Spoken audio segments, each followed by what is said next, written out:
आज हम इसमें डिस्कस करेंगे 5 ईयर प्लान्स, ठीक है, और प्लानिंग। जब भारत आज़ाद हुआ 1947 में, सबसे बड़ा चैलेंज हमारे पास इकोनॉमिक प्लानिंग था। 1947 में जब भारत को आज़ादी मिली या इंडिया इंडिपेंडेंट हुआ, तो उस समय सबसे बड़ा जो बिग चैलेंज था तो वो था हमारे पास इकोनॉमिक डेवलपमेंट, आर्थिक विकास किस तरह से होगा। और सबसे बड़ा चैलेंज आर्थिक विकास के सामने जो था वो था गरीबी, भुखमरी और बेरोजगारी। ठीक है, क्या क्या था यहाँ पे? आप पॉवर्टी सबसे बड़ा चैलेंज था, गरीबी जिसको आप बोल सकते हैं। इलिटरेसी, ये भी एक बड़ा चैलेंज अपने आप में था, इलिटरेसी हो गया। फिर तीसरे नंबर पे आपके पास क्या आ जाएगा? हंगर, माल न्यूट्रिशन, जिसको आप क्या बोल सकते हैं? माल न्यूट्रिशन। ठीक है, तो ये एक बहुत बड़ा चैलेंज था।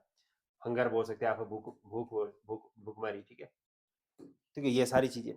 तो इन सभी बेसिक चैलेंजेस को मद्देनजर रखते हुए भारत सरकार के पास अब सबसे बड़ा जो टास्क था वो ये था कि हम इकोनॉमिक प्लानिंग किस वे से करें। क्या हम आर्थिक विकास पूंजीगत साधनों से करें, यानी कि हम क्या कैपिटलिज्म को इसमें प्रायोरिटी दें, कैपिटलिस्टिक पैटर्न को फॉलो करें इकोनॉमिक डेवलपमेंट के लिए, यानी कि इंडस्ट्रियलाइजेशन का इसमें बढ़ावा दिया जाए, या दूसरा इसमें हमारे पास जो स्ट्रैटेजी रहती थी वो रहती थी एग्रीकल्चर। या हम दूसरा क्या कर सकते हैं? एग्रीकल्चर को बढ़ावा दे सकते हैं। दो ही चीजें कर सकते हैं ना, या तो हम इंडस्ट्रियलाइजेशन से अपनी इकोनॉमिक डेवलपमेंट कर सकते हैं, या आप एग्रीकल्चर पॉइंट ऑफ व्यू से इकोनॉमिक डेवलपमेंट करेंगे, यानी कि एग्रीकल्चर एंड अलाइड सर्विसेज में आप ज़्यादा इन्वेस्टमेंट करोगे और उसको बूस्ट करोगे, और उसके बाद आप इंडस्ट्रियल सेक्टर की तरफ जाओगे और फिर सर्विस सेक्टर की तरफ जाओगे। जितनी भी इकोनॉमिक डेवलपमेंट होती है, इकोनॉमिक डेवलपमेंट में सबसे जो फेजियल जो डेवलपमेंट होता है वो कुछ इस तरीके से चलता है कि सबसे पहले जो कोई भी देश है, कोई भी कंट्री, ठीक है, किसी भी कंट्री की आप बात करें तो पहले वो अंडर डेवलप होती है। कोई भी कंट्री क्या होती है? अंडर डेवलपमेंट के फेज से चलती है। फिर उसके बाद उसका डेवलपिंग फेज आता है। क्या आता है? डेवलपिंग फेज आता है। फिर लास्टली वो डेवलप्ड नेशन बन जाती है। कैसा बन जाता है वो? डेवलप्ड नेशन, यानी कि डेवलप्ड कंट्री बन जाएगी, विकसित राष्ट्र बन जाएगा। तो 3 स्टेजेस है ये इकोनॉमिक डेवलपमेंट के रहते हैं। जब भारत को आज़ादी मिली 1947 में, तो उस समय जो भारत था वो कैसा था? अंडर डेवलप था, यानी कि ऑल सेक्टर्स में कोई खास प्रोडक्टिविटी नहीं थी। जो हमारा इंडस्ट्रियलाइजेशन है वो भी बहुत वीक था, मतलब कि नाम मात्र के जो हमारे पास क्या थे? इंडस्ट्रीज थी। और एग्रीकल्चर तो बहुत ही ज़्यादा वीक था, यानी कि पूरी की पूरी तरह से जो एग्रीकल्चर सेक्टर है हमारा वो एक्सप्लॉइट कर दिया गया था कॉलोनियल इरा के समय में। वहाँ पर जो वस्तु एवं सेवाओं का उत्पादन किया जाता था वो सिर्फ और सिर्फ उतनी ही वस्तु एवं सेवाएं थी जिसका उपयोग सीधे तौर से आप ब्रिटेन में करते थे या यूरोप में करते थे, यूरोपियन कंपनी को जरूरत थी उन सभी साधनों का यहाँ पे उत्पादन किया जाता था या गुड्स का प्रोडक्शन होता था। तो धीरे धीरे हमने आगे अपना फेजियल जो डेवलपमेंट है उसको बढ़ाने के लिए हमने प्लानिंग बनाया। क्या बनाया? प्लानिंग। ठीक है, प्लानिंग कमीशन बनाया, 1950 में प्लानिंग कमीशन बनता है। और उसके बाद अब हमारा जो देश है वो आर्थिक गति को आगे एक्सेलरेट करने में सक्षम हो पाया है। और अब हम गिने चुने देशों में मतलब कि अब इसमें शामिल हो चुके हैं कि जो कि आर्थिक विकास में एक मजबूत नींव रख चुके हैं। यानी कि अब हम अभी तो फिलहाल डेवलपिंग नेशन कंसिडर किए जाते हैं, लेकिन लेटर और सुनन हम ये एक्सपेक्ट कर रहे हैं कि हम डेवलप नेशन की तरफ मूव ऑन हो जाएंगे। तो इस तरह से हमारा क्या हो जाएगा? डेवलपिंग नेशन से डेवलप नेशन की तरफ हम मूव ऑन हो जाएंगे। तो सबसे पहले इस डेवलपमेंट को अचीव करने के लिए जो हमने बात की, तो सरकार ने ये सोचा कि हम जो इकोनॉमिक डेवलपमेंट करेंगे उसमें जो निवेश होगा वो हम कुछ प्लानिंग के माध्यम से करेंगे। और वो प्लानिंग हमने बनाई 5 ईयर प्लानिंग, यानी कि 5-5 साल के हम प्लान बनाएंगे और अलग अलग सेक्टर को इसमें प्रायोरिटी में रखेंगे और फिर हम उसका विकास करेंगे। तो economic planning in India started after independence in the year 1950, यानी कि जो हमारे पास आर्थिक विकास है या आर्थिक योजनाओं का जो हमने एक खाका तैयार किया वो 1950 के बाद से स्टार्ट होता है, क्योंकि हमने 1950 में यहाँ पे नेशनल प्लानिंग कमीशन को स्थापित किया। इसमें किसको बनाया हमने? प्लानिंग कमीशन को स्थापित किया। When it was deemed necessary for the economic growth and development of the nation. Simple कि आर्थिक विकास और आर्थिक वृद्धि के लिए हमारे पास एक ही महत्वपूर्ण जो तथ्य था वो ये था कि भाई हम सिर्फ और सिर्फ यहाँ पे क्या कर सकते हैं, 5 ईयर प्लानिंग कर सकते हैं, यानी कि हम यहाँ पे एक सिस्टमेटिक वे में ही डेवलपमेंट कर सकते हैं। हम एक साथ हर सेक्टर में इन्वेस्टमेंट नहीं कर सकते, हम इसमें फेजियल इन्वेस्टमेंट करेंगे, हम फेज वाइज इसमें डेवलपमेंट का रास्ता अपनाएंगे। So planning commission was set up on 15th March 1950 and the plan era started from 1st April 1951 with the launching of the first 5-year plan, that is from 1951 to 56। पहला हमारा यहाँ से 5 year plan start हो जाता है। Is it clear? ठीक है, तो अभी तक हमने क्या पढ़ा? हमने पढ़ा कि भाई हमारे देश को सबसे ज्यादा जो जरूरत थी 1947 में वो थी विकास की। जैसे आप भारत को आजादी मिलती है 1947 में, उस समय हमें क्या लगा कि हमें अब विकास करना है। विकास हमने किसका करना है? देश का विकास करना है, आर्थिक विकास करना है, सामाजिक विकास भी करना है। तो हर तरह से हम जब विकसित राष्ट्र को बनाने के लिए नींव रखेंगे तो उसके लिए हमें ऐसी नींव रखनी पड़ेगी जहां पे एवरी और ईच सेक्टर को प्रायोरिटी मिले। तो उसके लिए हमने क्या बनाया? प्लानिंग कमीशन बनाया। और प्लानिंग कमीशन कब बनता है? 1950 में बनता है। और उसकी जो इम्प्लीमेंटेशन होती है कि पहला जो हमारा 5 ईयर प्लान लॉन्च होता है वो कब होता है? 1 अप्रैल 1951 को होता है। और इस तरह से ये जो पहला 5 ईयर प्लान आता है ये आता है 51 से लेकर 56 तक।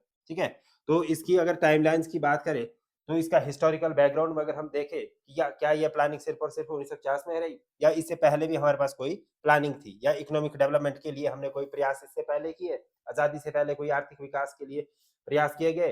तो इसमें सबसे पहला जो पॉइंट आता है दैट इज योर आपका कि यहाँ पर first attempt to initiate economic planning in India was made by sir M Visvesvaraya in 1934, यानी कि 1934 में सबसे पहली बार इसके लिए जो प्रयास किया गया वो एम विश्वेश्वरैया के द्वारा किया गया।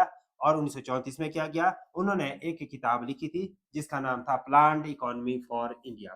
क्या नाम था? Planned economy for India.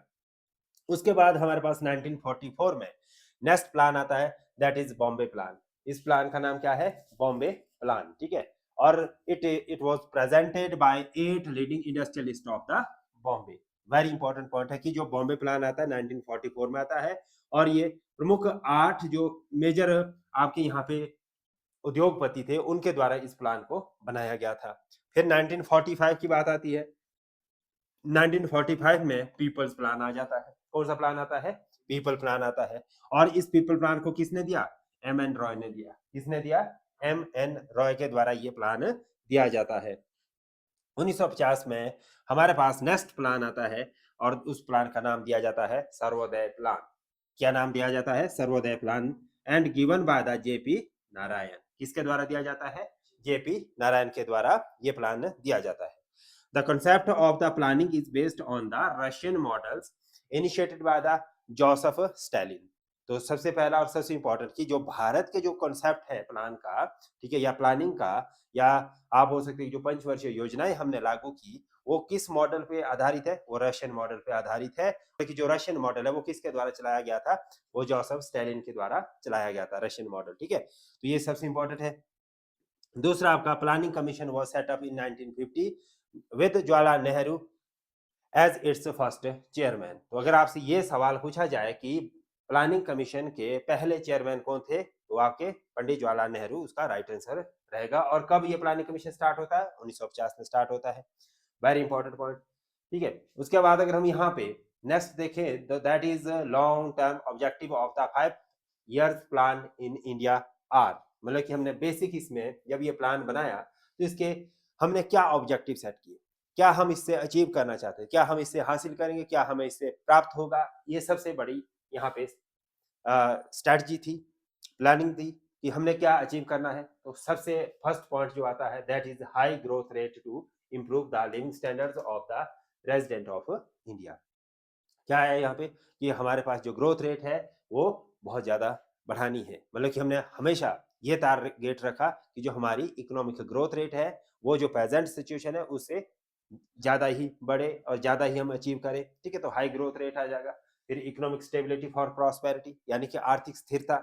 जो हमारे पास ये महंगाई, इन्फ्लेशन या रिसेशन, ऐसी जो ये स्थितियां आर्थिक गति का जो अवरोध की जो ये स्थितियां है इसको रोकने के लिए भी हमने इस प्लानिंग में मेजर टास्क एस्टेब्लिश किए। फिर सेल्फ रिलायंट इकोनॉमी, हमारी जो इकोनॉमी है, अर्थव्यवस्था है, वो कैसे होनी चाहिए? आत्मनिर्भर अर्थव्यवस्था होनी चाहिए। कैसी अर्थव्यवस्था होनी चाहिए?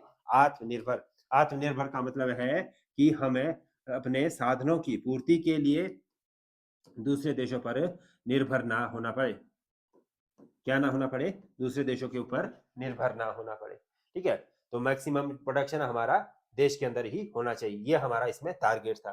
फिर नेक्स्ट जो पॉइंट है that is social justice and reducing the inequalities, यानी कि सामाजिक समानता और न्याय लोगों को प्राप्त हो, और साथ ही साथ जो यहाँ पे असमानता है, किसी भी तरह की असमानता है, तो उसको खत्म करना, उसको कम करना या पूरी तरह से खत्म कर देना।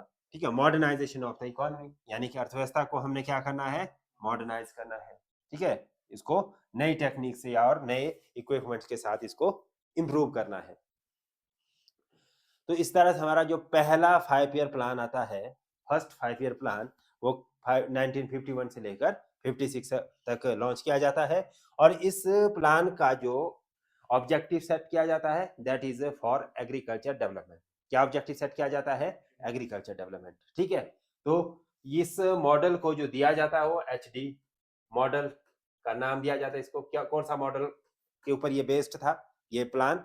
HD मॉडल के ऊपर। ठीक है, हैरेड डॉमर मॉडल। ठीक है, ये आपके पास यहाँ पे इंपॉर्टेंट क्वेश्चन है और ये आपने याद भी रखना है। ठीक है, मतलब कि कई बार पूछा जाता है कि जो फर्स्ट 5 ईयर प्लान था वो किस की रिकमेंडेशन से लागू किया गया था। तो इसकी जो रिकमेंडेशन दी गई थी इस प्लानिंग को लागू करने के लिए, इंप्लीमेंट करने के लिए, HD मॉडल के बेस पे थी। पहला इसका ऑब्जेक्टिव क्या रहेगा? To rehabilitation of refugees, rapid agriculture developments, to achieve food self sufficiency in the shortest possible times and controls of inflation. बड़े चैलेंज थे हमारे पास। सबसे बड़ा चैलेंज क्या था? जो रेफ्यूजी भारत की तरफ माइग्रेट हुए थे, मतलब कि बाहर से जितने भी, जैसे पाकिस्तान, बांग्लादेश आदि से जो लोग यहाँ पे आ चुके थे आफ्टर इंडिपेंडेंस, तो अब वो लोग भी थे, वो एक एक्स्ट्रा पॉपुलेशन थी। और साथ ही साथ हमारे पास यहाँ पे एग्रीकल्चर के डेवलपमेंट का एक बहुत बड़ा चैलेंज था, क्योंकि हमारा तो आर्थिक विकास किसके ऊपर डिपेंड कर रहा था? कृषि के ऊपर। क्योंकि हमारी जो पॉपुलेशन थी, अगर हम यहाँ पे सपोज करो इंडस्ट्रियलाइजेशन अडॉप्ट कर लेते तो क्या होता? अगर हमने यहाँ पे इंडस्ट्रियलाइजेशन को अडॉप्ट कर लिया होता, तो उससे अडॉप्ट करने से हमारे लिए सबसे बड़ा जो चैलेंज था वो था स्किल्ड लेबर, क्योंकि हमारे पास तो थी नहीं स्किल्ड लेबर। तो ये हमारे पास सबसे बड़ा चैलेंज था कि भाई हमारे पास स्किल्ड लेबर नहीं है, और अगर स्किल्ड लेबर नहीं है तो हमारे कॉस्ट ऑफ प्रोडक्शन बढ़ सकती है, क्योंकि हम तो लेबर बाहर से करेंगे फिर हायर। अगर बाहर से हायर करेंगे तो उनके लिए सैलरी वगैरह वो सब चीजें बहुत ज्यादा बर्डन पड़ जाएगा। इसलिए हमने फर्स्ट 5 ईयर प्लान में इंडस्ट्री को टारगेट ना करके एग्रीकल्चर को टारगेट किया, क्योंकि जितनी भी हमारे पास यहाँ पे लेबर थी, पॉपुलेशन थी, कम से कम उनको रोजगार मिल सके। क्या मिल सके? रोजगार मिल सके और फूड सफिशिएंसी ला सके हम, यानी कि खाद्यान्न आत्मनिर्भरता को प्राप्त कर सके। ये हमारे पास यहाँ पे बड़ा चैलेंज था, और हम इसे जितना जल्दी हो सके उतना जल्दी से अचीव करना चाहते थे। और साथ ही साथ महंगाई को कंट्रोल करना, महंगाई को नियंत्रण में लाना, ये भी हमारे पास फर्स्ट 5 ईयर प्लान का बड़ा चैलेंज के तौर पे था। It gave priority to agriculture development, यानी कि इसने कृषि को प्रायोरिटी में रखा, यानी कि प्राथमिकता दी। हिंदी में क्या बोलेंगे? कृषि प्राथमिकता फर्स्ट 5 ईयर प्लान का एक मेजर उद्देश्य रहा। उसके बाद हमने यहाँ पर इसी प्लान में CDP और FPP को लॉन्च किया। इसका मतलब क्या है? हमने यहाँ पे कम्युनिटी डेवलपमेंट प्रोग्राम और फैमिली प्लानिंग प्रोग्राम को भी यहाँ पे सुचारू रूप से चलाया 1952 में। कब चलाया? 1952 में चलाया। इसके बाद हमारे पास आ जाता है नेशनल एक्सटेंशन सर्विसेज। ठीक है, ये कब लॉन्च की जाती है? 1953 में। National extension services launched in 1953। जो मेजर यहाँ पे प्रोजेक्ट इनिशिएट किए गए, मेजर जो प्रोजेक्ट रहे इस 5 ईयर प्लान के, वो क्या रहे आपके पास? डैम्स। क्या रहे आपके पास? डैम्स। ठीक है, इसको क्या बोलेंगे? डैम्स। यहाँ पे हमने डैम्स बनाए, भाखड़ा नंगल डैम बनाया, हीराकुंड डैम बनाया, दामोदर वैली प्रोजेक्ट आदि, ऐसे ये हमने यहाँ पे बड़े बड़े प्रोजेक्ट लॉन्च किए। और सबसे बड़ी और सबसे इंपॉर्टेंट बात है कि पंडित जवाहरलाल नेहरू ने इन डैम्स को, जो डैम बनाए यहाँ पे भारत में, तो पंडित जवाहरलाल नेहरू जी ने इसको क्या कहा? इन डैम्स को कहा टेम्पल्स ऑफ मॉडर्न इंडिया। क्या नाम दिया? Temples of modern India. ठीक है, ये एक बहुत बड़ा क्वेश्चन है, पेपर के लिए इंपॉर्टेंट है, कॉन्सेप्ट है। ठीक है, पेपर में ऐसे ऐसे क्वेश्चन आपके सीधे तौर से पूछे जाते हैं। और इसके बाद आपके पास आ जाएगा 5 इंडियन इंस्टीट्यूशन टेक्नोलॉजी, यानी कि IITs। ठीक है, इंडियन इंस्टीट्यूट टेक्नोलॉजी, इसको भी स्थापित किया गया। IITs को वह started as major technical institutions. ठीक है, मतलब कि IIT की स्थापना भी इसी 5 ईयर प्लान में कर दी गई थी। Is it clear? तो बहुत जो मेजर जो हमारे पास प्रोजेक्ट थे उसको इसी 5 ईयर प्लान में हमने स्टार्ट किया। जैसे टेक्नोलॉजी को डेवलप करने के लिए IITs बना दी, और हमने जैसे हाइड्रो इलेक्ट्रिसिटी को डेवलप करने के लिए, या दूसरी पानी की जो कमी है, सिंचाई के लिए जो हमें पानी चाहिए, तो उसके लिए हमने डैम्स वगैरह बना दिए। पानी को मतलब फालतू ऐसे बहे ना, उसका हम यूटिलाइजेशन कर सके, तो डैम्स बन गए। और इसके अलावा हमने यहाँ पे लोगों के साथ प्रॉपर कोऑर्डिनेशन और उनको एकजुट काम करने के लिए, तैयार करने के लिए हमने उसमें वेरियस टाइप्स ऑफ प्रोग्राम चलाया। जैसे कम्युनिटी डेवलपमेंट प्रोग्राम चलाया, फैमिली प्लानिंग प्रोग्राम चलाया, ताकि पॉपुलेशन एक्सेसिव ना हो सके ना, उसको भी कंट्रोल किया जा सके। तो फैमिली प्लानिंग, ये सारी चीजें, और साथ ही साथ इन्फ्लेशन को कंट्रोल करना, और कम समय में ज्यादा जो आर्थिक गतिविधियां उसको अचीव करना, साथ में खाद्यान्न आपूर्ति को अचीव करना। ठीक है, मतलब कि हम इसमें सेल्फ सफिशिएंसी यानी कि आत्मनिर्भरता अपना सके, और कृषि का तेजी से और तेज रफ्तार के साथ विकास हो सके, और साथ ही साथ जो रिफ्यूजी है उनका रिहेबिलिटेशन करना, पुनर्स्थापन उनकी करना। तो ये मेजर इसके 5 ईयर प्लान के टारगेट थे। बात करें इसके टोटल आउटले की फर्स्ट 5 ईयर प्लान की, तो ये आपने फर्स्ट 5 ईयर प्लान का देखना कि आज की डेट में हमारा जो टोटल बजट होता है वो कितना होता है, और उस समय हमने कितना रखा। केवल मात्र इसका 3360 का बजट हमने लॉन्च किया था। कितना था? 3360 करोड़, ये हमारा बजट था। इसमें से भी जो प्रायोरिटी रखी इसको कि जो ये आउटले होगा, ये टोटल आउटले बजट का, इसमें से 1560 करोड़, ठीक है, कितना? 1560 करोड़ पब्लिक सेक्टर में खर्च किया जाएगा, और लगभग लगभग 1800 करोड़ आपका प्राइवेट सेक्टर में खर्च किया जाएगा। इसमें खर्च किया जाएगा, प्राइवेट सेक्टर में खर्च किया जाएगा। तो इस तरह से आप बजट से ये समझे, क्या समझे यहाँ पे, कि उस समय हमने प्राइवेट सेक्टर को प्रायोरिटी दी। ठीक है, किसको प्रायोरिटी दी? प्राइवेट सेक्टर को। अब इसके बाद जो 5 ईयर प्लान आएगा उसमें दोबारा से रिकमेंडेशन आएगी, और रिकमेंडेशन किसकी आएगी? पीसी महालनोबिस की।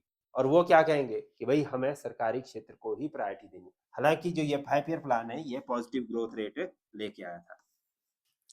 देन हमारे पास नेक्स्ट जो आएगा सेकंड 5 ईयर प्लान आएगा, और सेकंड 5 ईयर प्लान काम करेगा आपका 1956 से लेकर 61 तक। ठीक है, 5 साल के लिए। ठीक है, 1956 से 1961 तक द्वितीय जो हमारी पंचवर्षीय योजना चलेगी। इस जो प्लान को डिजाइन किया गया था और अडॉप्टेड किया गया था नेहरू ने, और Mahalanobis model was adopted, Nehruvian Mahalanobis. ठीक है, इसका मतलब क्या है कि यहाँ पर सोशलिस्टिक पैटर्न्स को यहाँ पे फॉलो किया गया। कैसा पैटर्न? क्या? Socialistic pattern. इसका मतलब कहना क्या ये है कि इस प्लान में सबसे ज्यादा जो टारगेट किया गया वो किया गया पब्लिक सेक्टर को। इसका जो बजट आउटले था वो लगभग 6700 समथिंग करोड़ था, लगभग 6700 करोड़ के आसपास था। और इसमें से 67 जो करोड़ है, इसमें से मैक्सिमम जो बजट था वो पब्लिक सेक्टर को डिस्ट्रीब्यूट किया गया। प्राइवेट सेक्टर को इसमें कम प्रायोरिटी दी गई। किसको? प्राइवेट सेक्टर को यहाँ पे कम प्रायोरिटी दी गई। इसका मतलब क्या है कि सबसे पहला पॉइंट आपने क्या देखना है यहाँ पे, इंपॉर्टेंट पॉइंट, कि जो हमारे पास यहाँ पे टारगेट एरिया था वो था इंडस्ट्रियलाइजेशन। पहले में क्या था? एग्रीकल्चर, और अब आ गया हमारे पास यहाँ पे इंडस्ट्रियलाइजेशन, औद्योगिकरण, with particular emphasises on the development of the basic and heavy industries. ठीक है, और इसके लिए हमने इंडस्ट्रियल पॉलिसी 1956 भी लॉन्च की। यहीं से हमने इंप्लीमेंट कौन सी पॉलिसी लिया दी? इंडस्ट्री को डेवलपमेंट करने, रेगुलराइज करने के लिए, और उसको सिस्टमेटिकल चलाने के लिए हमने इंडस्ट्रियल पॉलिसी 1956 ले आई, and accepted the establishment of socialistic patterns of society as the goal of economic policy. यानी कि हमने यहाँ पे समाजवादी, क्या बोलेंगे इसको, समाजवादी, समतावादी, समाजवादी जो विचारधारा है या पैटर्न है, इस पैटर्न के आधार पे हमने आर्थिक विकास को आगे बढ़ाने का प्रयास किया। ठीक है। समाजवादी का मतलब क्या है कि इसके सिंपल है कि यहाँ पे जो रिसोर्स ऑनरशिप है उसमें ज्यादा प्रायोरिटी किसको रहेगी, पब्लिक सेक्टर को। किसको रहेगी, पब्लिक सेक्टर को। तो ये इसमें सबसे इंपॉर्टेंट पॉइंट है।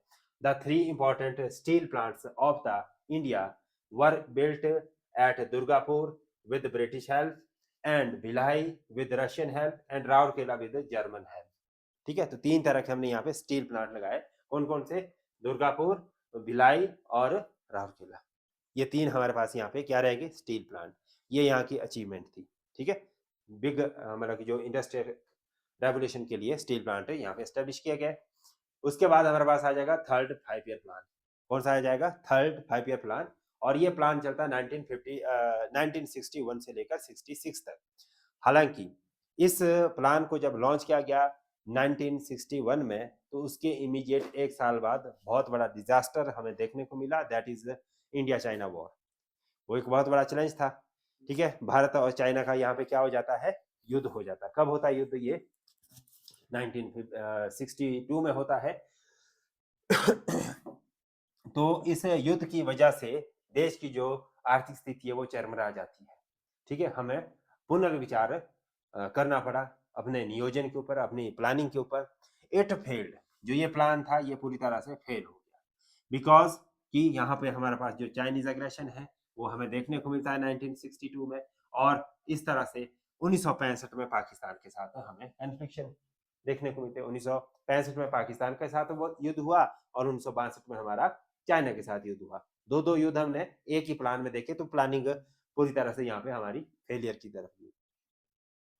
And panchayat elections were started. इस 5 ईयर प्लानिंग में ही हमने क्या कर दिया, पंचायत इलेक्शन भी शुरू कर दिए थे। ठीक है, और इसके अलावा नेक्स्ट हमारे पास जो इसमें आएगा, that is our state electricity board and state secondary education board was formed. यहाँ पे जो इस 5 ईयर प्लान में हमने एस्टेब्लिश किया वो क्या किया, स्टेट इलेक्ट्रिसिटी बोर्ड। ठीक है, और दूसरा स्टेट सेकेंडरी हायर, जो मतलब सेकेंडरी एजुकेशन बोर्ड भी हमने यहाँ पे स्थापित किया। दूसरा स्टेट सेकेंडरी एजुकेशन बोर्ड वर फॉर्म। ये 2 बातें आपने याद रखनी। और इसके बाद हमने यहाँ पर इस प्लान के बाद नया प्लान लॉन्च नहीं किया 1966 के बाद, मतलब कि हमारे पास 4th 5 ईयर प्लान आना चाहिए था, पर हमने उसको लॉन्च नहीं किया। हमने यहाँ पर एनुअल प्लान अडॉप्ट किए। क्या किया हमने यहाँ पे, एनुअल प्लान। 1966 से लेकर 69 तक यही हमारे 3 साल के एनुअल प्लान चले गए। इसको हम प्लान हॉलिडे के नाम से भी जानते हैं। क्या बोलते हैं इसको, हम प्लान हॉलिडे के नाम से भी जानते हैं। और new agriculture strategy was implemented and it involve the distribution of high yielding varieties of seeds, extensive use of the fertilization and exploitation of the irrigations potential and social and soil conservation measure etc. अब इसमें क्या है कि सबसे बड़ा जो target यहाँ पे 1966 में किया जाता है वो एग्रीकल्चर के इम्प्रूवमेंट के लिए किया जाता है। क्योंकि हमारे पास जब ये युद्ध की स्थिति बनी 1965 में और 1962 में, तो ऐसी स्थिति में हमें ये सामने देखने को मिला कि हमारे देश में जो खाद्यान्न की जो कमी है वो बहुत ज्यादा है और हम पूरी तरह से विदेशों के ऊपर निर्भर कर रहे थे। अब हम क्या चाहते हैं कि हमारी ये जो निर्भरता है, डिपेंडेंसी है ऑन फॉरेन गुड्स, इसको हमने बिल्कुल कम करना है। अब हमने फूड में सेल्फ सफिशिएंसी लानी है और उस सेल्फ सफिशिएंसी के लिए हमें यहाँ पे बहुत बड़े प्लान की जरूरत है, प्लानिंग की जरूरत है। और इस स्टेप में हमने क्या करा, यहाँ पे हमने ग्रीन रेवोल्यूशन को लॉन्च किया। क्या लॉन्च किया हमने यहाँ पे, ग्रीन रेवोल्यूशन। यहाँ पे ग्रीन रेवोल्यूशन लाई जाती है। ठीक है, और इस रेवोल्यूशन को जब लाया गया तो इसका जो बेसिक कंपोनेंट्स था वो था हाई यील्डिंग वैरायटी सीड्स को यूज करना, हाई यील्डिंग वैरायटी सीड्स। ठीक है, HVS, ठीक है, हाई यील्डिंग वैरायटी सीड्स को यहाँ पे इंट्रोड्यूस किया गया, यानी कि ऐसे बीज जिसकी उत्पादक क्षमता कंपैरेटिवली दूसरे बीजों से ज्यादा होगी। ठीक है, और उससे हमारी पैदावार भी ज्यादा होगी, और जब पैदावार ज्यादा होगी तो हमारे पास सरप्लस बचेगा।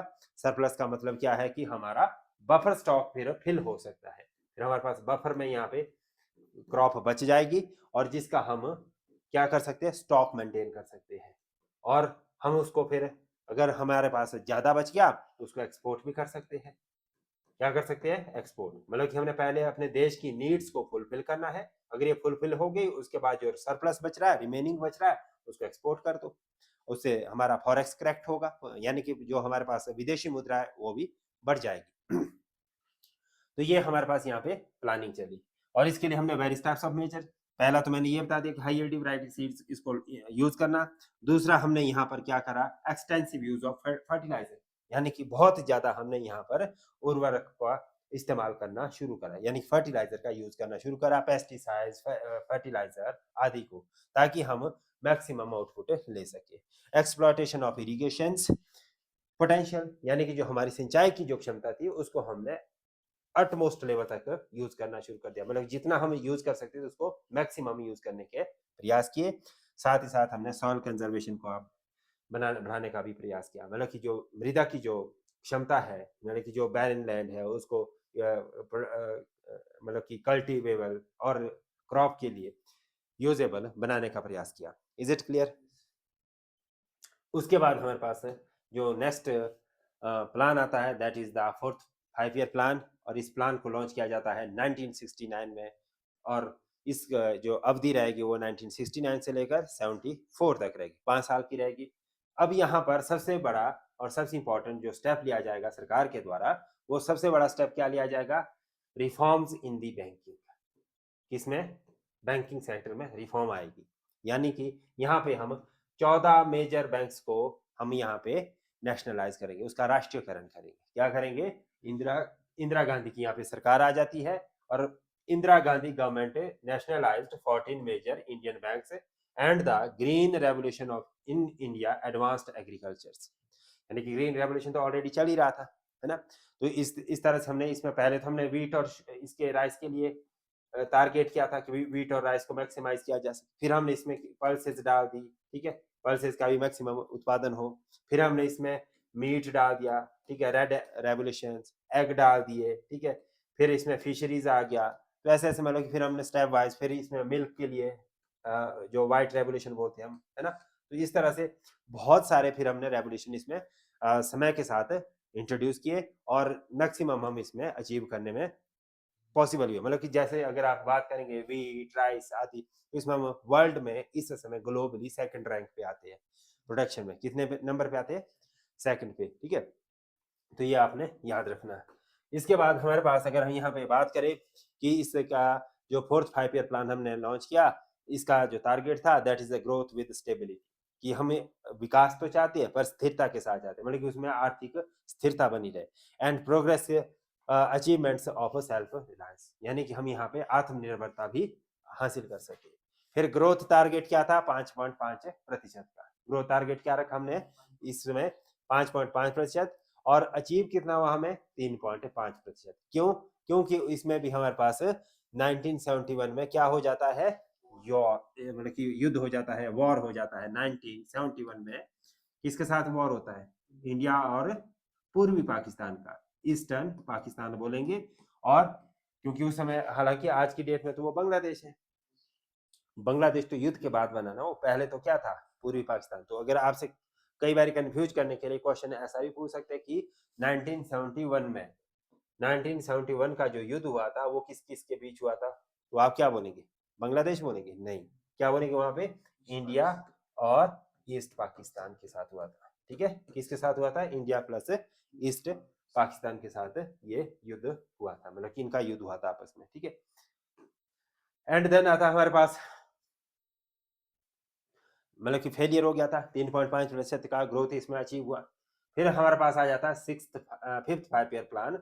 फिफ्थ 5 ईयर प्लान जो लॉन्च किया जाएगा वो किया जाएगा 1974 में, ठीक है। कब किया जाएगा? 1974 में। और इसकी जो अवधि रहेगी, टर्म रहेगी, 1974 से लेकर 79 तक रहेगी, ठीक है। बट यहाँ पर भी क्या हो जाएगा? यहाँ पर इमरजेंसी आ जाएगी, बड़े जो चेंजेस आएंगे 1975 की इंदिरा गांधी की इमरजेंसी आ जाएगी, आपातकालीन स्थिति, देश में आपातकाल घोषित किया गया था। और उसके साथ साथ 1977 में यहाँ पे कांग्रेस का तख्ता पलट हो गया था, यानी कि यहाँ पे कांग्रेस की सरकार गिर चुकी थी। और अब यहाँ पर मोरारजी देसाई के नेतृत्व में जनता दल काम करती है। कौन काम करती है? यहाँ पे जनता दल काम करती है। लेकिन ये जो जनता दल है ये लंबे समय तक काम नहीं कर पाती, और ये 1 साल के अंदर अंदर ही ये गिर जाती है। और इस तरह से यहाँ पे सरकार दोबारा से चुनी जाएगी। बट यहाँ पे जो ये प्लानिंग है, प्लानिंग का यहाँ पे अगेन फिर हॉलीडे आएगा, मतलब कि यहाँ पे जो प्लानिंग है वो इसी तरह से चलती रहेगी एक्सटेंड वे में। और जो यहाँ पर जो सरकार है वो 1 साल का यहाँ पे प्लानिंग ऐसी, मतलब कि उसको एनुअल प्लान के तौर पे लॉन्च करेगी। मतलब कि फिर जो नया प्लान आएगा वो 1980 से आएगा। कब से आएगा? 1980 से, 79 से नहीं होगा। तो it is associated with Indira Gandhi slogans of गरीबी हटाओ। इसमें जो मेजर जो इनिशिएटिव लिया गया था सरकार के द्वारा 1971 में, वो लिया गया था गरीबी हटाओ, ठीक है। और Indira Gandhi launched the 20 point programme, यानी कि 20 सूत्रीय कार्यक्रम यहाँ पे लॉन्च किया गया। और इस 20 सूत्रीय कार्यक्रम में ऐसे मेजर पॉइंट्स लिखे गए थे जिससे हमारे पास देश का आर्थिक विकास अचीव कर सके, हम इसमें सोशलाइजेशन कर सके, यानी कि इक्वलाइजेशन, सोशलाइजेशन और जो इकोनॉमिक डेवलपमेंट है, आर्थिक विकास है, उसको अचीव कर सके, ठीक है। And during this plan self sufficiency in food grain was the major achievement of this plan, यानी कि इस प्लान में हम खाद्यान्न आपूर्ति में आत्मनिर्भर हो गए थे। खाद्यान्न आपूर्ति में हमारी क्या आ जाएगी? यहाँ पे हमारी क्या हो जाएगी? आत्मनिर्भरता। क्या हो जाएगी? आत्मनिर्भरता हो जाएगी यहाँ पे। ये सबसे बड़ा यहाँ पे हमारा पास क्या था? अचीवमेंट था। ये इस प्लान की अचीवमेंट कंसीडर की जाएगी। क्या की जाएगी? ये कंसीडर प्लान की अचीवमेंट। यहाँ पे हमारे पास आ जाएगा the Indian national highway system was introduced for the first time. यहाँ पे हमारे पास NH लागू किया गया, ठीक है, इंट्रोड्यूस किया गया। NH national highway system introduce किया गया। और साथ ही साथ the plan was terminated in 1978, ठीक है। 1978 में ये हमें टर्मिनेट करना पड़ा, क्योंकि यहाँ पर क्या हुआ? सरकार गिर गई थी, है ना, by the Janata government, and they started the rolling plan. Rolling plan in the sense कि भाई वही एनुअल प्लान एक तरह के, है ना, तो इसमें साल के प्लानिंग चलाई, रोलिंग प्लानिंग चलाई। बट वो प्लानिंग भी सक्सीड नहीं हो पाई। क्यों? क्योंकि ये सरकार खुद ही लंबे समय तक नहीं चल पाई और ये खत्म हो गई। हमारे पास आ जाएगा next, that is the sixth plan. Sixth plan कब आता है? 1980s में आता है। छठा प्लान जो रहेगा वो कब आएगा? 1980s में आएगा, और 80 से लेकर 85 तक ये काम करेगा, ठीक है। मतलब कि 5 साल के लिए होते हैं, तो 80 से लेकर 85 तक चलेगा। लेकिन यहाँ पर भी सबसे बड़ा चैलेंज क्या आ जाएगा कि यहाँ पर जो इंदिरा गांधी का असैसिनेशन हो जाएगा 1984 में, ठीक है। 1984 में यहाँ पर क्या हो जाएगी? इंदिरा गांधी की मृत्यु हो जाएगी, उनका असैसिनेशन हो जाएगा। यानी कि ये अपने आप में एक बड़ा चैलेंज था। दोबारा से पॉलिटिकल इंस्टेबिलिटी, क्या कहेंगे हम यहाँ पे? राजनीतिक अस्थिरता, पॉलिटिकल इनस्टेबिलिटी यहाँ पे लगातार बनी हुई है। ये हमारे पास बिग चैलेंज था। क्या था ये हमारे पास? बिग चैलेंज था, पॉलिटिकल इंस्टेबिलिटी। तो elimination of unemployment and poverty was it's objective, यानी कि इसका उद्देश्य क्या था? यहाँ पर बेरोजगारी को खत्म करना और गरीबी को कम करना प्रमुख उद्देश्य था इस प्लान का। और साथ ही साथ हमने इसमें क्या टारगेट किया? Family planning was also expanded in order to prevent overpopulation, यानी कि यहाँ पर हमने जैसे अलग अलग तरह के स्लोगन देने शुरू कर दिया, अवेयरनेस, लोगों को के अंदर अवेयरनेस पैदा करनी शुरू कर दी। जैसे आपने अभी लेटेस्ट में ही देखा था, जैसे कि हम दो हमारे दो, ऐसे हैं, हाँ, बच्चे दो ही अच्छे, ऐसे ऐसे स्लोगन देने हैं। तो मतलब कि अवेयरनेस फैमिली प्लानिंग की, कि भाई ज़्यादा पॉपुलेशन ना हो, ठीक है। और गर्ल चाइल्ड को सेव करना, अगर सिंगल चाइल्ड है, जैसे आज की डेट में क्या टारगेट करती है गवर्नमेंट की, अगर सिंगल चाइल्ड है, गर्ल चाइल्ड है, तो आपको बहुत सारी फैसिलिटी मिलेगी, उसकी एजुकेशन फ्री कर दी जाएगी, उसके जितनी भी मतलब कि खर्चे होंगे वो सरकार पढ़ाई लिखाई के उठाएगी। तो ऐसे ऐसी स्कीम्स लाई जाती है सरकार के द्वारा, ताकि जो पॉपुलेशन है वो कंट्रोल किया जा सके और जेंडर जो इनइक्वालिटीज है उसे भी रिड्यूस किया जा सके। क्लियर यहाँ तक ये पॉइंट? देन हमारे पास नेक्स्ट जो आएगा that is the 7th 5 year plan. कौन सा आ जाएगा? 7th 5 ईयर प्लान आ जाएगा। अब 7th 5 ईयर प्लान में क्या हो रही है कहानी? 7वां प्लान आया 1985 से लेकर 1990s तक। कब से कब तक चला ये? 85 से लेकर 1990 तक चलेगा। और इसका जो टारगेट था ग्रोथ रेट, यहाँ पे हमने क्या रखा? 6%, ठीक है। With a growth rate of 6%, this plan was proved successful in spite of the severe droughts conditions for the first 3 years consecutively. यानी कि इस समय देश के अंदर काफी ज्यादा सूखा पड़ा। सूखा की स्थिति की वजह होने के बावजूद भी ये प्लान 6% की जो ग्रोथ रेट है उसे अचीव करने में सक्षम रहा। तो ये हमारे लिए एक बड़ी अचीवमेंट थी, ठीक है, या जीत थी। And this plan introduced programme like Jawahar Rozgar Yojana. इसी प्लान के माध्यम से हमने रोजगार को सुदृढ़ करने के लिए और बेरोजगारी को खत्म करने के लिए जवाहर रोजगार योजना लाई, JRY। इसको शॉर्ट फॉर्म में क्या होता लिखा हुआ, JRY लॉन्च किया गया। और इस प्लान ने जो ज्यादा फोकस किया, that is the emphasize on the policies and programme that would accelerate the growth in food grains, ठीक है, यानी कि यहाँ पर फूड ग्रेन में मतलब कि खाद्यान्न पदार्थों में ज्यादा एक्सेलरेशन लाया जा सके, यानी कि उसकी स्पीड को बढ़ाया जा सके उत्पादन की, और साथ increase employment opportunity and raise productivity, ठीक है। तो ये सारे के सारे यहाँ पे हमारे पास बेसिक जो मुद्दे थे इस 7th 5 ईयर प्लान के वो हमने डिस्कस किए। और इसी के साथ साथ यहाँ पर जो सरकार है अभी राजीव गांधी की सरकार है, किसकी सरकार चल रही थी 1985 में, राजीव गांधी की, लेकिन उनकी भी मृत्यु हो जाती है, लेकिन उनकी भी असैसिनेशन की जाए, उनको भी मार दिया जाता है, ठीक है। और 1989 में राजीव गांधी की क्या हो जाती है, मृत्यु हो जाती है। और इस तरह से ये प्लान भी पॉलिटिकल इनस्टेबिलिटी का शिकार हो जाता है, राजनीतिक अस्थिरता का ये क्या हो जाता है, शिकार हो जाता है। हालांकि यहाँ पर जो राजीव गांधी है वो कंप्यूटर को भी इंट्रोड्यूस करते हैं, क्या करते हैं यहाँ पे, कंप्यूटर का इंट्रोडक्शन करते हैं, IT को यहाँ पे इंट्रोड्यूस करना चाहते थे बहुत जल्द युवाओं के लिए, ठीक है। देन हमारे पास आता है एनुअल प्लान। यहाँ पर क्योंकि राजीव गांधी की मृत्यु हुई थी तो इसके बाद हमारे पास है, हम ऐसे इमीडिएटली जो सरकार बनाना वो पॉसिबल नहीं था, तो हमने यहाँ पर एनुअल प्लान लॉन्च किए।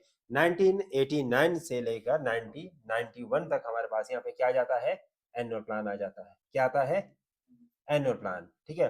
तो no plan due to political uncertainties and it was the beginning of the privatisation and liberalisation in India. क्यों, क्योंकि 1991 में हम यहाँ पे नई आर्थिक नीति को लॉन्च करते हैं, क्या करते हैं हम यहाँ पे, न्यू इकोनॉमिक पॉलिसी इंट्रोड्यूस करते हैं, और उसमें हम लिखते हैं LPG, ये 3 कंपोनेंट्स हमारे पास है आ जाते हैं, यानी कि लिबरलाइजेशन, देश का हम क्या करेंगे, लिबरलाइजेशन करेंगे, प्राइवेटाइजेशन करेंगे, और ग्लोबलाइजेशन को हम यहाँ पे अडॉप्ट करेंगे। तीनों स्कीम्स हमने यहाँ पे लागू कर दी। और इसको लागू करके फायदा ये हुआ कि जो हमारे पास यहाँ पे जैसे बहुत हार्ड रूल थे, जैसे MRTP एक्ट था, ठीक है, MRTP एक्ट, ठीक है, इसको एलिमिनेट किया, खत्म कर दिया, ठीक है। लाइसेंसिंग नीति, जैसे लाइसेंस लेने पड़ते थे हर चीज के लिए, हमारे को क्या चाहिए थे, लाइसेंस चाहिए होते थे, तो उसको हमने अब खत्म कर दिया।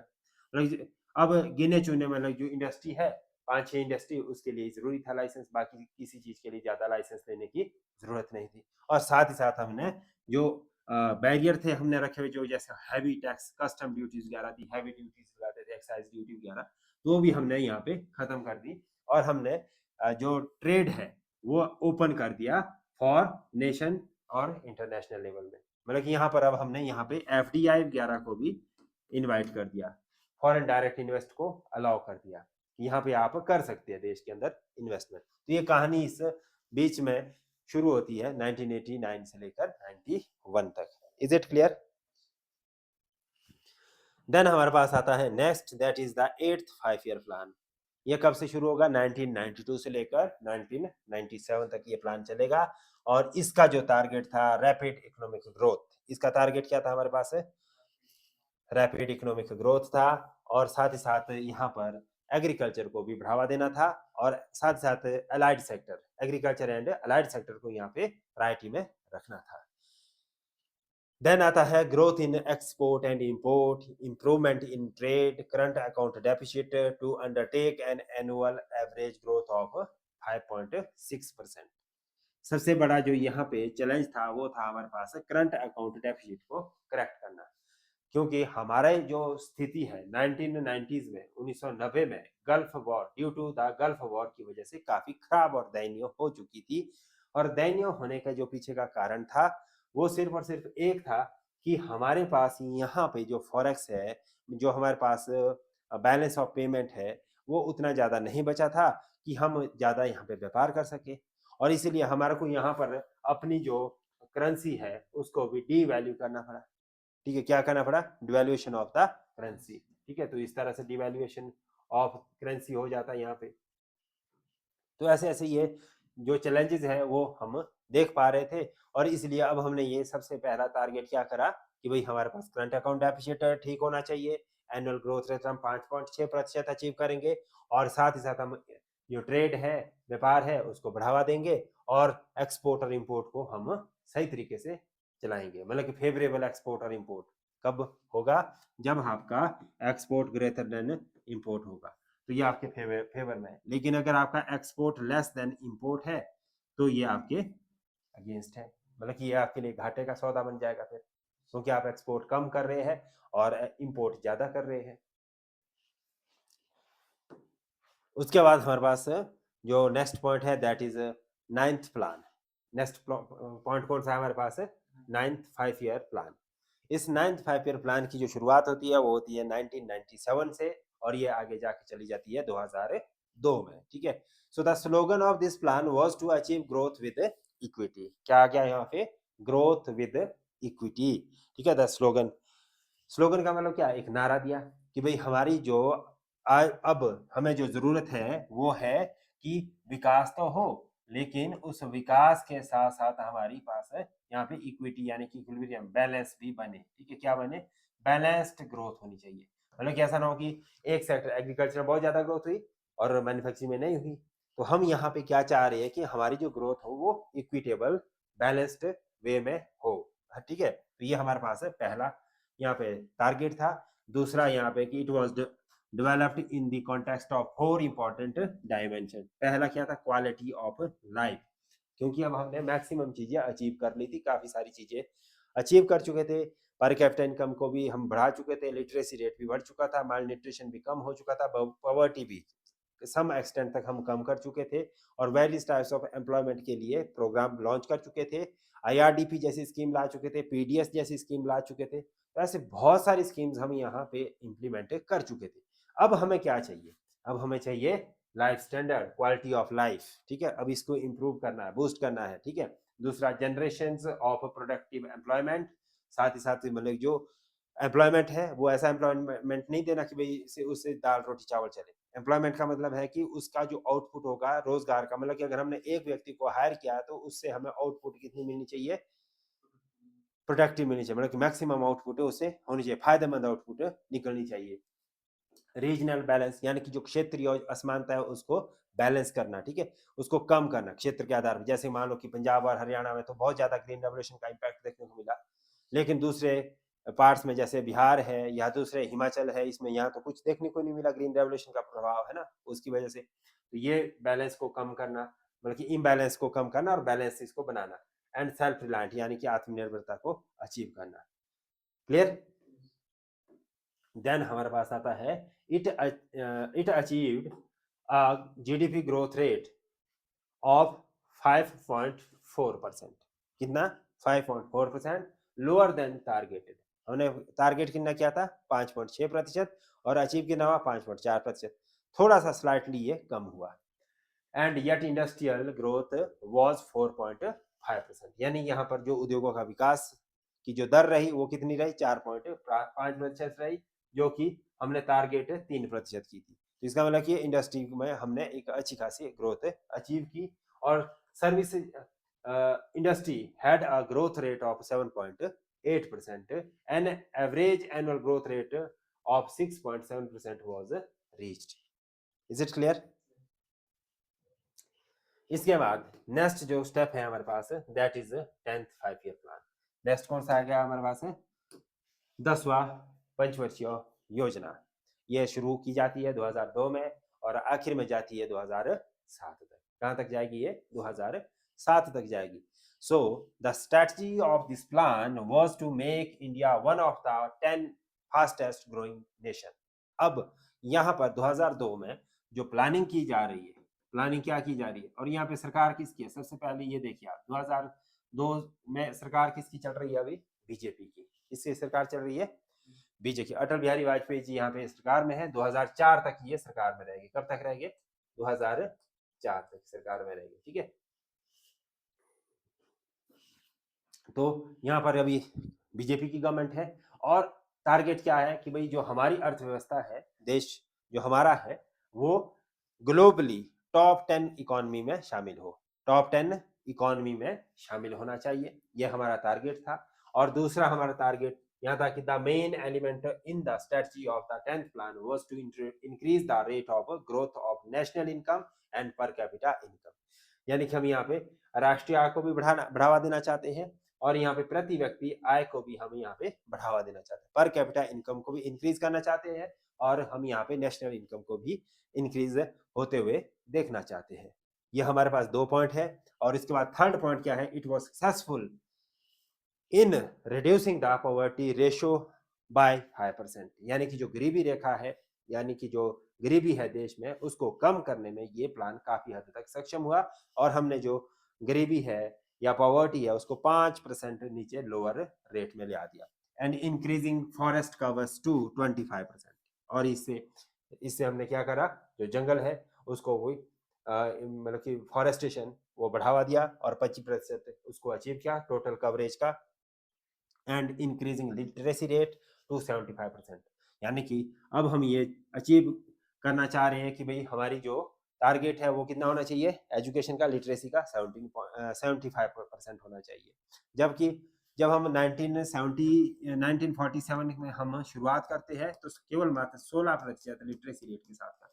कितने के साथ करते हैं, 16% लिटरेसी रेट के साथ हम अपनी शुरुआत करते हैं और लगभग आप ये लेके चलिए कि 2002 और 2007 के बीच में हम 75% तक पहुंच गए थे, ठीक है। And the economic growth of the country cover 8%, ठीक है, मतलब कि टोटल जो इकोनॉमिक डेवलपमेंट है दैट वाज 8%। देन हमारे पास 11th 5 ईयर प्लान आता है जो कि 2007 से लेकर 12 तक चलेगा। 11th 5 ईयर प्लान कब से कब तक चलेगा, 2007 से लेकर 12 तक चलेगा ये 5 ईयर प्लान हमारा। और इस 5 ईयर प्लान में हम क्या देख रहे हैं, हम ये देख रहे हैं कि हम यहाँ पे जो टारगेट कर रहे हैं, the target of this plan is toward faster and more inclusive growth. क्या चाह रहे हैं हम यहाँ पे, फास्टर एंड इनक्लूसिव, समग्र विकास, तेजी की रफ्तार के साथ, और साथ ही साथ कैसा, रफ्तार तो रहे लेकिन समग्रता भी बनी रहे, ठीक है, इंक्लूसिवनेस बनी रहे। The main element in the strategy of the 11th plan are to achieve rapid growth and to bring general improvement in the living conditions of the masses। क्या यहाँ पे पॉइंट आया कि हमने यहाँ पे रैपिड ग्रोथ अचीव करनी है और साथ ही साथ हमने यहाँ पे जो general improvement in living condition, ठीक है, मतलब जो हमारे जीवन स्तर, जीवन यापन की जो स्थिति है उसको भी बेहतर करना है। To ensure that benefit of growth reach all sections of the population, प्रत्येक क्षेत्र में, प्रत्येक सेक्शंस में, पॉपुलेशन में, मतलब कि हर जनमानस तक जो ये विकास हम अचीव कर रहे हैं ये पहुंचना चाहिए, मतलब हर लोगों को इसका फायदा मिलना चाहिए। विकास का फायदा क्या होना चाहिए, सभी व्यक्ति को होना चाहिए, स्पेशली गांव में, ठीक है, गांव के क्षेत्रों में ये होना चाहिए। And promoting foreign investment for achieving faster growth in the economy, यानी कि यहाँ पर अब हम क्या कर रहे हैं, एफडीआई को प्रायोरिटी दे रहे हैं, फॉरेन डायरेक्ट इन्वेस्टमेंट को बढ़ावा देंगे, यानी कि हमारे पास यहाँ पैसा आना चाहिए। अगर हम यहाँ पे इन्वेस्टमेंट बढ़ाएंगे तभी जाके तो आर्थिक विकास बढ़ेगा, अगर हम यहाँ पे इन्वेस्टमेंट नहीं बढ़ाएंगे तो आर्थिक विकास कैसे बढ़ेगा, पॉसिबल ही नहीं है, राइट। देन हमारे पास जो नेक्स्ट स्टेप यहाँ पे बढ़ के आता है, that is India has recorded an average annual economic growth rate of 8%। कितना ग्रोथ रेट हमने यहाँ पे बढ़ा दिया, 8%, है ना। एंड फार्म सेक्टर की बात करें तो farm sector grew at an average rate of 3.7%। कितना हुआ, 3.7%, as against of 4% targeted. The industry grew with an annual average growth rate of 7.2% against the 10% targeted, ठीक है, मतलब कि हालांकि अचीवमेंट थोड़ी कम रही है पर फिर भी हमारा जो ग्रोथ रेट है वो काफी ज्यादा बढ़ चुका था। इसके बाद हमारे पास लास्ट जो प्लान है वो है 12th 5 ईयर प्लान, और ये 12th 5 ईयर प्लान लॉन्च किया जाता है 1 अप्रैल 2012 से 31 मार्च 2017 तक, ठीक है। ये प्लान है, आखिरी प्लान है, लेकिन यहाँ पर होगा क्या कि इस प्लान के बीच में जो सरकार है, गवर्नमेंट है, वो बदल जाएगी। 2014 में यहाँ पे मोदी गवर्नमेंट आ जाएगी। कौन सी गवर्नमेंट आ जाएगी, बीजेपी गवर्नमेंट आ जाएगी। ठीक है, तो यहाँ पर बदलाव पॉलिसी में भी होगा निश्चित तौर से। तो यहाँ पर नीति आयोग इंट्रोड्यूस किया जाएगा। क्या किया जाएगा यहाँ पे इंट्रोड्यूस? नीति आयोग। और कब किया जाएगा ये? 2015 में नीति आयोग आएगा, 2015 में। सरकार आएगी 2014 में। ठीक है, तो ये आखिरी पड़ाव है आज की क्लास का, 12th 5 year plan. The duration of the 12th 5 year plan is 1 April 2012 to 31 March 2017। और इसका जो स्लोगन दिया गया, that was the faster, sustainable and more inclusive growth. क्या स्लोगन दिया गया इसका? Faster, sustainable and more inclusive growth rate को अचीव करना, ये इसका बेसिक स्लोगन दिया गया। And the priority area of this plan are agriculture, irrigation, manufacturing, education, health, innovation and infrastructure। क्या क्या टारगेट किया गया? कृषि, ठीक है, सिंचाई, ठीक है, और मैन्युफैक्चरिंग, ठीक है, साथ साथ एजुकेशन, शिक्षा, हेल्थ, स्वास्थ्य, इनोवेशन, ठीक है, मतलब कि नए नए आविष्कार करना, और साथ ही साथ इंफ्रास्ट्रक्चर जो आपका ढांचागत विकास है उसको भी यहाँ पे बढ़ावा देना। बात करें अगर हम यहाँ पे एनडीए गवर्नमेंट की, तो the NDA government has dissolved the planning commission, यानी कि बीजेपी सरकार ने यहाँ पर पूरी तरह से प्लानिंग कमीशन को खत्म कर दिया और रिप्लेस कर दिया किसके साथ? नीति आयोग के साथ। किसके साथ इसे रिप्लेस किया गया? नीति आयोग के साथ। thus there was no 13th 5 year plan. इसके बाद हमारा कोई 13वां 5 ईयर प्लान नहीं आया और 5 year defence was made, plan was made. ठीक है, इसके बाद हमारे पास यहाँ पे इसका नीति आयोग बनाया गया। ठीक है, तो कुल मिला के ये हमने टोटल 5 ईयर प्लानिंग पढ़ी। तो यहाँ तक कोई डाउट या क्वेश्चन है तो आप पूछ सकते हैं, otherwise we will move to the next. No doubt? Okay, thank you.